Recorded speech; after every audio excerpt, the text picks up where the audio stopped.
안녕하세요. 이번 시간에는 여러분들과 함께 한 학기 동안 지역사회 복지론이라는 그러한 과목을 가지고 강의를 하게 되겠습니다. 여러분들 동원대학교 재학 중에 있는 여러분들을 이 교정에서 뵙게 돼서 너무 반갑습니다. 한 학기 동안 재미있는 지역사회 복지론 강의를 되기를 연구하면서 이렇게 공부를 하겠습니다. 그래서 여기 보면은 교재는 여러분들이 다 학교를 통해서 했을 거예요. 동문사에서 나온 지역사회 복지론,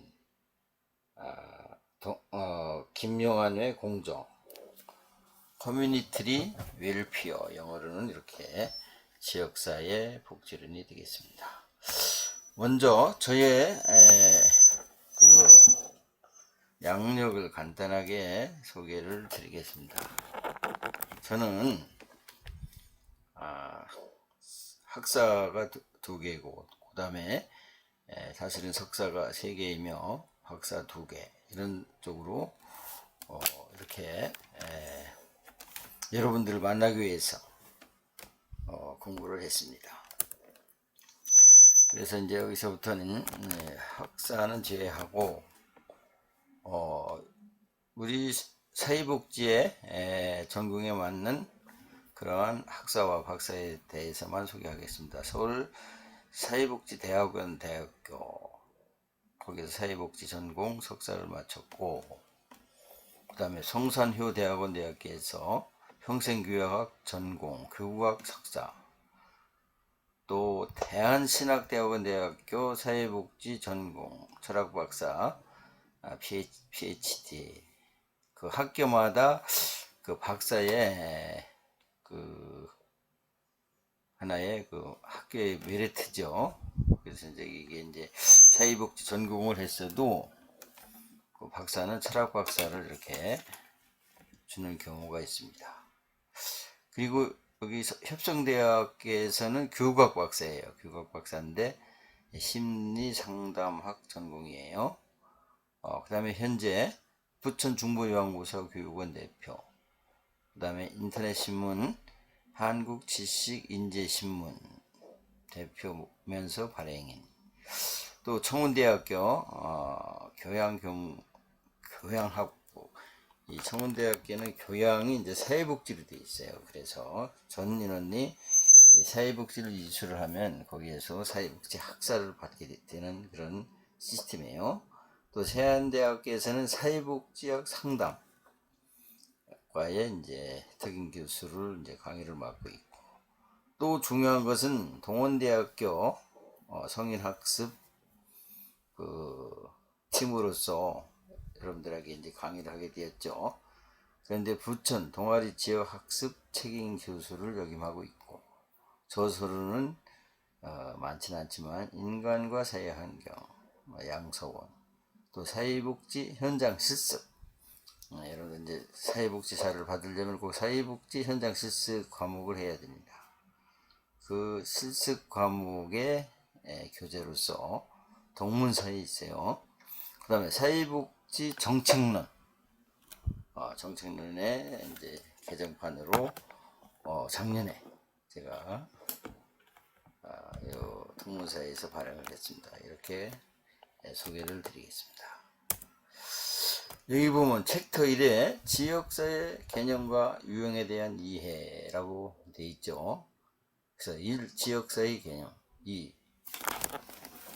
이게 선생님 잘 안 보네요. 2. 지역사회 유형, 다양한 유형 구분, 시각 검토. 3. 지역사회를 바라보는 관점. 4. 지역사회를 설명하는 이론. 5. 지역사회 복지 이념. 이렇게 다양한 그 챕터가 있어요. 그래서 하나하나 여러분들에게 이렇게 짚어가면서 강의를 드리겠습니다. 여기서 지역사회의 개념, 여러분들 지역사회라 하면 흔히 듣는 얘기죠. 그래서 이제 부천과, 제가 이제 부천에서 사는데 서울과의 경계를 또 지역사회의 개념으로도 흔히 생각하고 있어요. 예, 그것도 맞습니다. 그러나 여러분들이 여기에서 유명해야 할 점은 우리 사회복지에서 사회학에서는 여기 영어로 나오죠. 커뮤니티. 이 커뮤니티가 뭐예요? 커뮤니케이션에서 나온 그 사실 단어예요. 커뮤니케이션이 뭐예요? 소통 이런 거죠. 그래서 라틴어는 커뮤니무스라는 그러한 그 유래에서 된 것이라고 하죠. 다 보면 커뮤니케이션 이런 것들이 다 친목이나 인간관계, 정서, 지역사회를 우리 사람의 소통, 우리의 지역사회에서 사는 삶에 대한 그러한 단어예요. 그래서 여기 보면 근자라고 하면 가까운 걸 얘기하는 거죠. 공동체라는 말을 쓰기도 한다. 예. 그래서 지역사회는 일정한 지역에 근거를 두고 있다면 공동체는 공동의 이해관계나 특성을 기반으로 한다는 점에서 차이가 있다. 여러분들 이해하기가 조금 난해하죠. 그래서 이런 결론적으로 다 합하면은 우리 사회에는 지역사회에 구분을 하고 있지만 사회복지에서는 지역사회라는 것을 결론적으로 공동체 개념을 가지고 있어요. 공동체라는 거예요. 그게 바로 커뮤니티예요. 왜 공동체라고 하느냐? 한 예로 살면은 우리 부천시에 많은 사람들이 살고 있죠. 근데 그 안에는 똑같은 사람들이 아니에요. 뭐 지식인도 있고 아니면은 뭐예요? 지식인도 있고 그 안에는 또 잘 사는 부유층도 있고 못 사는 사람도 있고 또 하나의 동아리식으로 자기의 그 직업을 가진 그런 단체도 있고 협의체도 있고 뭐 회사도 있고 이런 것들이 함께 어우러 사는 그런 사회라는 것을 의미를 가지고 있어요. 그래서 공동체라는 말이에요. 공동체. 그래서 여러분들이 왜 지역사회 복지를 커뮤니티 공동체라고 하느냐? 우리 지역사회에는 여러 그러한 그 인적 자원이 모여서 지역을 이루기 때문에 공동체의 개념을 가지고 있다. 이렇게 여러분들이 기억하시면 좋을 것으로 생각하고 있습니다.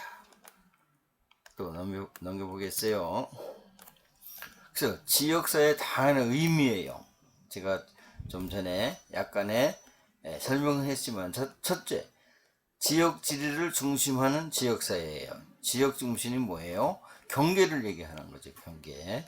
인천시와 부천시의 경계, 또 서울과 또 우리나라의 시, 군구가 있고 특별시, 광역시 이런 것들이 다 있죠.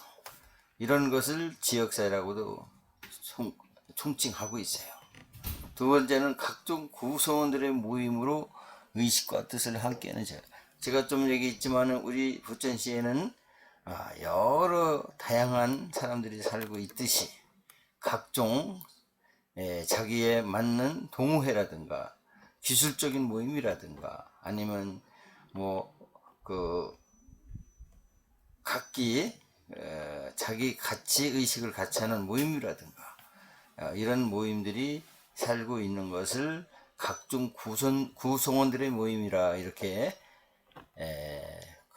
약칭을 하고 있어요. 셋째, 각종 기관과 시설 단체의 하나의 지역사회를 구분하는 기관이다. 지역사회는 사회복지법인도 있으며 유한회사도 있으며 아니면은 개인사업도 있으며 여러 사회복지 공동모금회 이런 것도 있으며 또한 여러 가지의 그러한 기관들을 또 하나의 지역사회로 구분하고 있다.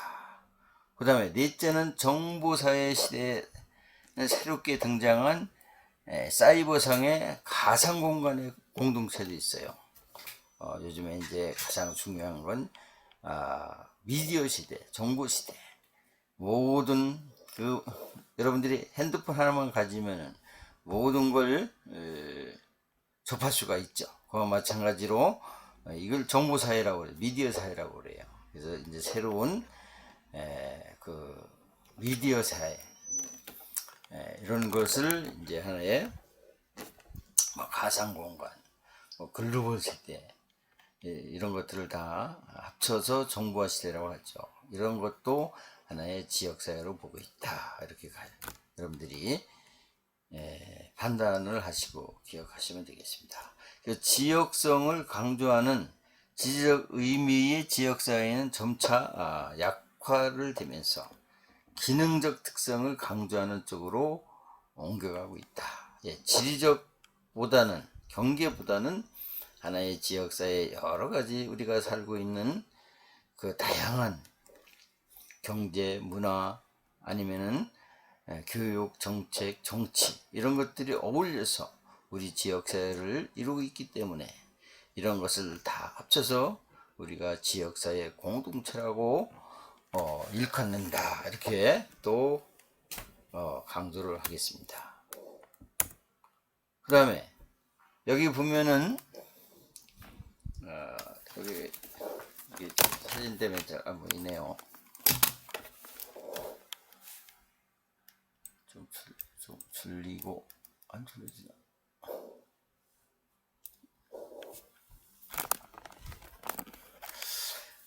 지역사회 관련 유사 개념이요. 같은 비슷한 말이란 말이에요. 새로운 커뮤니티 개념들이라. 새로운 커뮤니티 소통이죠. 그래서 보면은 21세기에 접어들면서 새로운 커뮤니티 개념들이 가상 공동체, 볼런티어 커뮤니티, 또 소셜 네트워크, 구글, 뭐 네이버, 데이트, 다음 등 이런 포털 사이트들이 많이 등장하고 있죠. 그와도 로컬 리트라든가 네이버 후보 개념도 있어요. 로컬 리트는 중앙과 지방이라는 구분에서 주로 사용되지만 때론 커뮤니티와 혼용되는 용어이기도 한다는 거예요.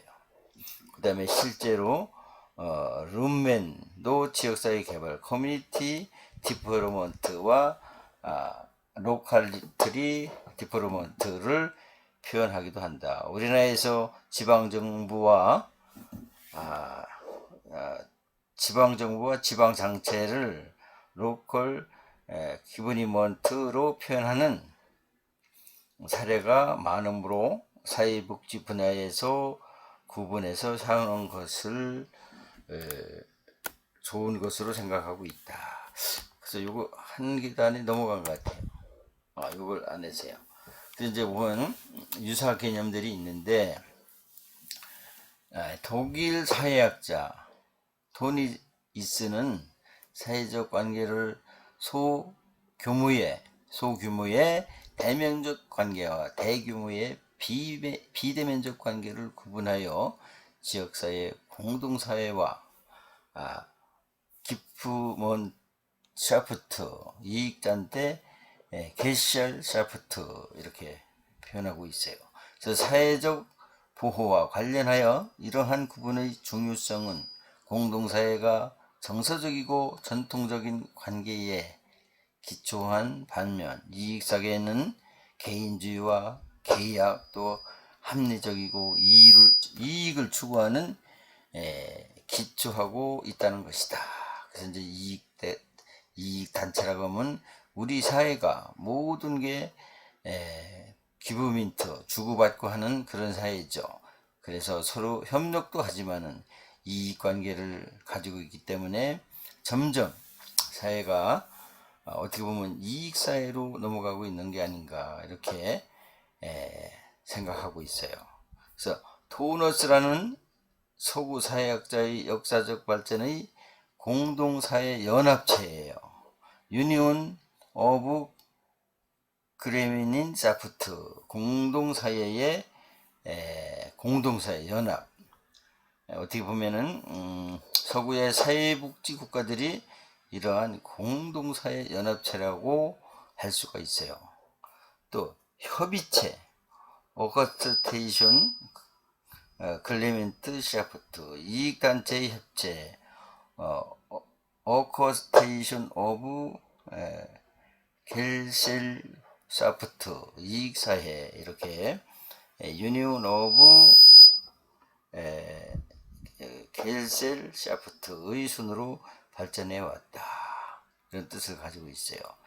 그래서 이제 서구의 역사적 발전에서 이제 공동사회 연합체, 이제 어떻게 보면은 거기가 이제 사회주의도 두 가지가 있어요. 공동사회라면 사회주의를 여러분들 연상을 하지 않아요. 그러나 페이비언 사회주의는 아주 건설적인 그런 사회주의예요. 그래서 모든 국민이 함께 가는 그런 뜻을 가지고 있어요. 그들은 의회에서 모든 것을 결정해서 국민이 함께 사는 나라를 만들자 해가지고 한 것이 페이비언 사회주의. 그게 이제 복지국가가 탄생하게 된 거예요. 그래서 옛날에 우리가 이제 공부할 때 빨강 공산주의고 노랑은 이제 민주주의였잖아요. 노란색에 있던 그런 나라들이 지금은 거의 다 사회복지 국가가 됐어요. 또 이익사회, 연합체, 이익을 위해서는 연합을 하죠. 연합을 이런 것들이 이제 우리 사회의 지역사회에 변하고 있다 이런 뜻을 가지고 있습니다. 이건 아까 했던 거고요. 그 다음에 지역사회의 기능을 한번 볼게요. 기능.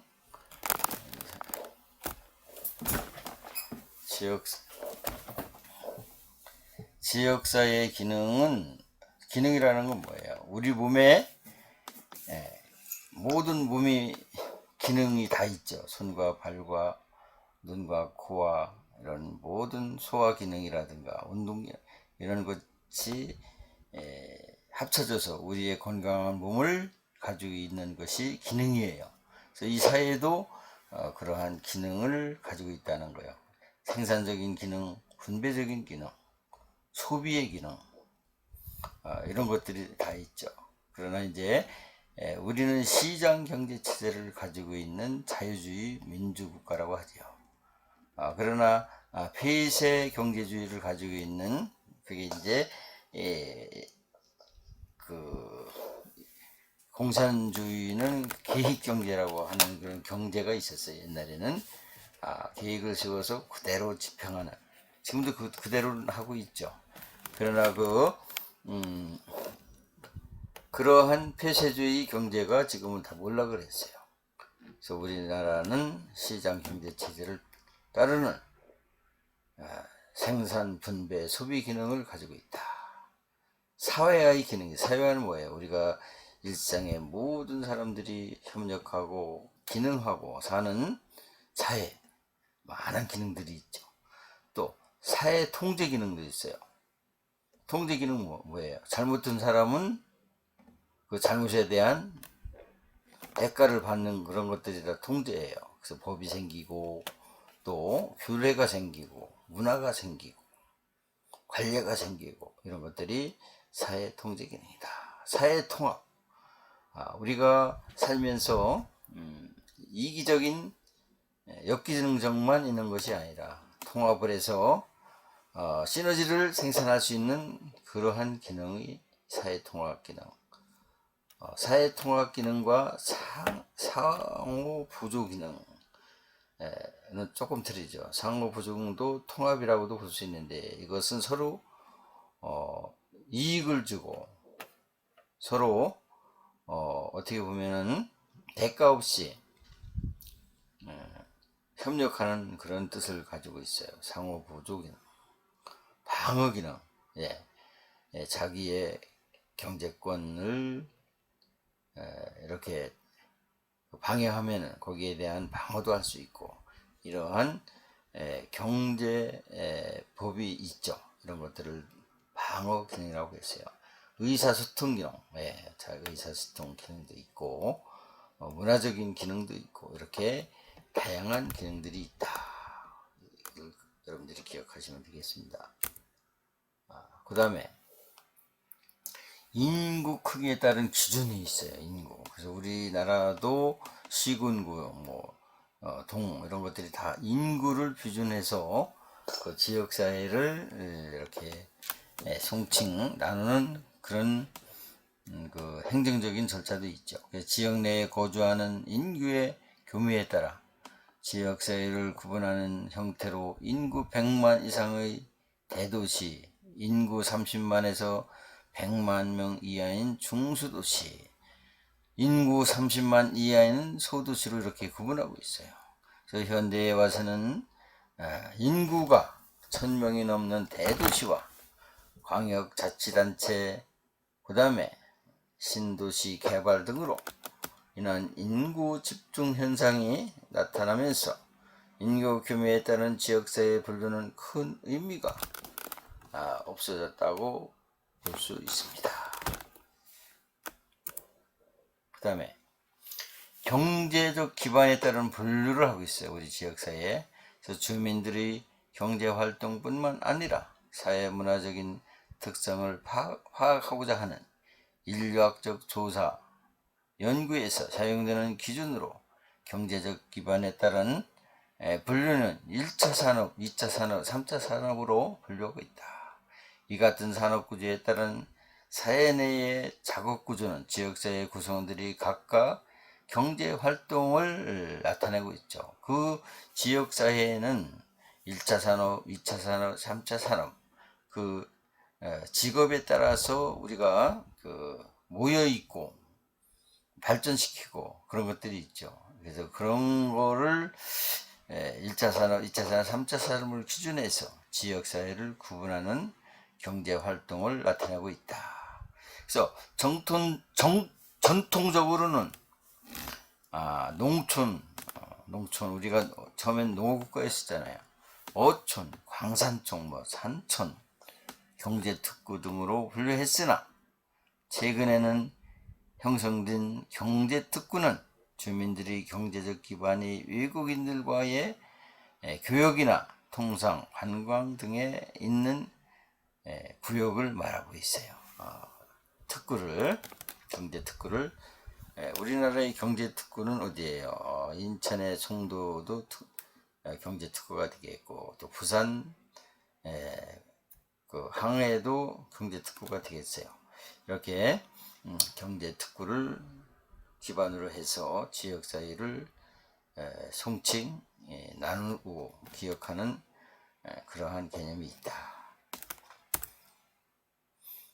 그 다음에 정부의 행정구역 기준으로 지역사회를 특별시, 광역시, 도시, 군구, 읍, 면 등으로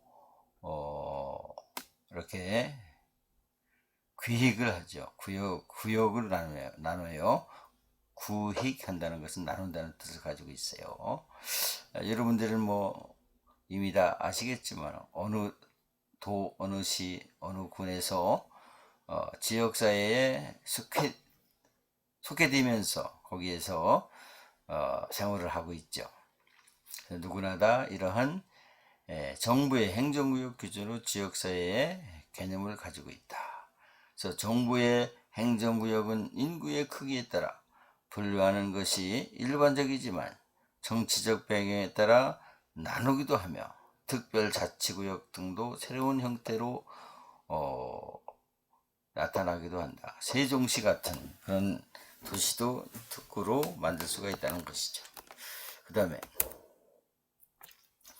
또 인구 구성원의 사회적 특성에 따른 분류예요. 도시, 저소득층의 외국인촌, 이태원 일대, 지금은 어떻게 보면 중국에 있는 그러한 우리나라에 와서 거주를 하시는 분들이 많이 이렇게 촌을 이루고 있어요. 그래서 대림동 쪽, 안산 쪽, 그런데 거의 보면 중국과 다름없는 그러한 문화적 특성을 가지고 있어요. 그래서 여기 보면 외국인촌, 옛날에는 이태원 일대지만은 지금 자꾸 늘어나고 있다. 노인이나 장애인 밀집 지역, 미국 헬링가나 LA 지역의 코리안 타운이라든가 차이나타운 등과 같은 지역사회 구성원의 대다수의 사회적, 경제적, 인종적 특성을 중심으로 지역을 요양화하는 형태이다. 인구와 여기 이제 중요한 것은 인구 구성원의 사회적 특성 분류예요. 인구로 사람에 대한 그 사는 분포. 그래서 여기 린 데멘이라는 그런 학자는 사회복지 목적에 부합하는 지역사회를 11개로 요양화하여 구분하고 있다. 대도시 지역, 인구 500만 이상의 상업, 문화 중심지, 또 산업지역, 어떤 지역은 다양한 산업을 갖기도 하고 어떤 지역은 광업, 목재, 철제, 자동차 공업, 조선 같은 한 산업의 중심된 지역으로 우리나라의 경우 울산, 창원, 포항, 거제 등으로 이렇게 나누고 있다. 또 상업지역으로 나누고 있어요. 중심 상업지역은 경기를 주도하고 고도의 산업 집중화가 일어났으며 핵심 산업 지역만이 허용되는 지역도 있다. 정부 행정중심 지역, 정부 행정관사가 집중되어 있는 연방과 주, 지방정부의 수도를 말한다. 우리나라의 경우에는 과천, 세종 이런 데가 이제 중앙정부 집중지역이라고 해당이 된다고 볼 수가 있습니다.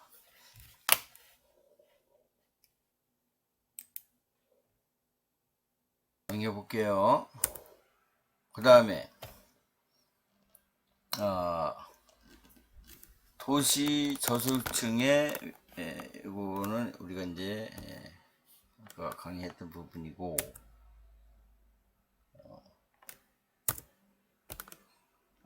그 다음에 여기 4번까지 있죠. 그 다음에 5번은 교통중심지역, 대학교, 연수원, 기타 학교 시설 중심으로 되어 있는 지역사회가 또 있다. 기관 및 시설 중심 지역, 주민들의 생활 중심의 병원, 메디컬 센터, 보건소 등과 같이 하나의 기관, 좋은 그 이상의 기관을 통해 영위되는 지역사회로 대부분의 경우 이 시설 자체가 한 도시 내의 지역사회를 형성하고 있는 도시도 있다. 교회, 지역, 교회는 도시 근교에 있는 거주지역으로서 일반적으로 주거용 주택가가 많고 도시를 출구하는데 주민이 많아서 베트타운 성격을 지닌 지역도 있다. 주로 우리나라는 경기 지역 이쪽에 그런 베트타운들이 많이 있죠. 유럽 지역도 있어요. 해변이나 산간 관광지, 또 국립공원이나 자연 명소 등에 밀접한 있는 지역, 관광 지역을 말하겠죠. 농업 중심 지역은 농산물이나 거래되고 농촌 주민의 사교가 이루어지는 지역이다. 일반 고객의 유치를 목적으로 형성되는 지역이다. 학교, 교회, 백화점, 주유소 혹은 이 같은 시설들이 합해져서 형성되고 있다. 이념 중심 지역이에요. 종교, 이데올로기, 예술에 맞는 사람들이 집단적으로 모여서 의도적인 협력적으로 형성되며 특정한 생활 문화나 종교 전통을 공유하며 생활하고 있다. 퀴어커교, 펜실베니아주를 얘기하는 거예요. 또 몰몬교, 유타주, 또 에마 시군 공동체, 펜실베니아주 이런 데는 이렇게 한 종교단체들이 많이 모여서 그 지역을 이루고 있는 곳을 얘기하는 것이죠. 그래서 이것을 종교적인 지역과 협동 농장 이런 뜻을 가지고 있습니다. 그 다음에 기능주의적 관점의 기능. 좀 제가 기능에 대한 것을 설명을 했죠. 기능 하나하나가 합쳐져서 지역을 이루는 것이죠. 사회가 여러 부분으로 구성되어 있고 각 부분의 합의된 가치와 규범에 따라 변화한다고 보며 균형과 안정을 강조하고 있다. 지역사회는 다양한 사회 제도로 구성된 하나의 체계인데 체계 내에 또 다른 하위 체계가 형성되며 하위 체계들 사이에는 상호 연관성이 있고 각각 하위 체계들은 다양한 사회적 또는 결사 체제적 집단을 구성하고 있다. 기능주의. 그 다음에 지역사회에 적용되는 기능주의 관점을 한번 보겠어요. 지역사회의 다양한 사회 제도를 구성되어 있는 하나의 체계로 파악할 수 있는데 중요한 제도적 하위 체계들은 정부, 경제, 사회, 종교, 가족들이 있다. 지역사회를 포함한 모든 사회 체계는 상호 간에 영향을 미치며 균형 유지를 향해 움직이는 경향이 있다. 사회 체계의 다양한 부분들을 간에 조정, 통합을 이루어지면서 균형 상태를 유지하려는 속성이 있다. 하위 체계들 간에는 상호 관련성이 있더라도 각각 하위 체계를 역시 하나의 분리된 체제를 이루고 있고 모든 사회 체계의 구성원들은 의식적, 무의식적 다양한 경제적 유지 활동에 종사하게 된다는 것이죠. 그 결과 사회 체계는 심리사회학적, 지리적 경계의 이념을 가지고 있다. 지역사회에 작용하는 기능주의예요. 우리나라도 그 기능주의 관점이 많이 있죠. 강북지역, 강남지역, 아니면 부자지역, 또 소수민이 사는 빈민지역, 이런 것들을 구분하는 게 그 기능주의 관점이라고 보겠습니다. 그 다음에 갈등주의적 관점에서 또 우리가 생각할 수가 있어요. 갈등이라는 뭐예요? 갈등이라고 할 것 같으면은 여러 가지 지역사회의 그 이념이라든가 경제적 그 분배 문제, 또 하나의 빈곤 문제, 이런 것들을 갈등주의 관점으로 보고 있어요. 갈등주의 지역사회의 주민들이 경제자원, 권력, 권위, 영향력 등을 불평한 분배로서 인해서 갈등과 투쟁이 일어나고 이러한 갈등 관계를 통해 지역사회의 변동이 초래된다고 보고 있죠. 그래서 우리가 중산층이 많은 나라가 이 갈등주의의 관점에서 보면은 좋은 나라가 되겠어요. 지역사회 문제나 주민들의 욕구를 해결하기 위해서는 지역사회 갈등 주요 소재인 권력, 경제적 자원, 권위 등 재분배를 요구하게 되고 이러한 결과로 사회 행동이 표출되고 된다고 보고 있죠. 그렇죠. 이런 문제들이 사회 문제의 발상이 되어 사회에 여러 가지 영향을 미치게 된다고 학자들은 얘기하고 있어요. 그 다음에 상호작용주의 관점에서를 작용이라는 건 뭐예요? 상호. 우리가 사회적 동물이기 때문에 인간은 혼자 살 수 없고 우리가 서로 상호작용을 하면서 이 지역사회 내 삶을 유지하고 있는 것들이 상호작용주의라고 하겠습니다.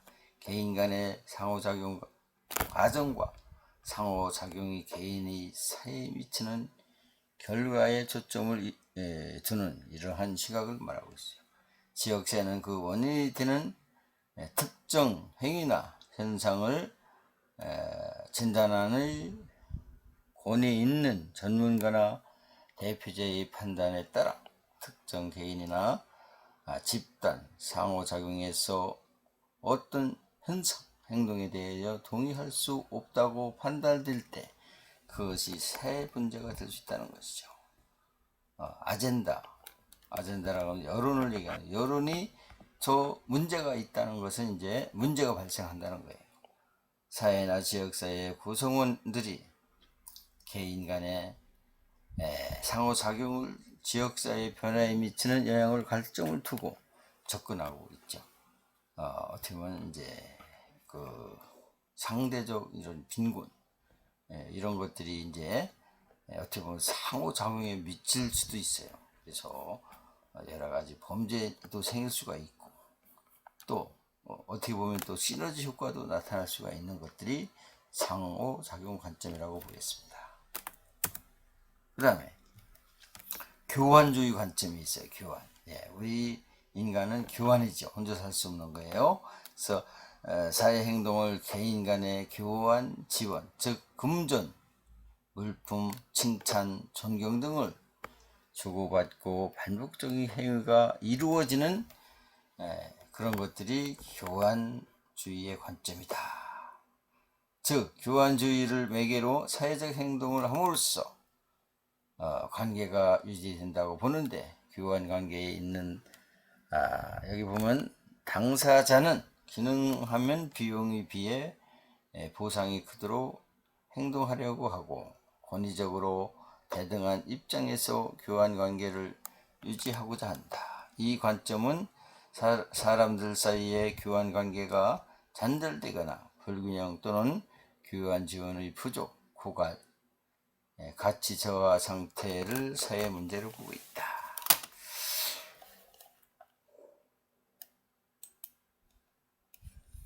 조금 더 강의를 하겠습니다.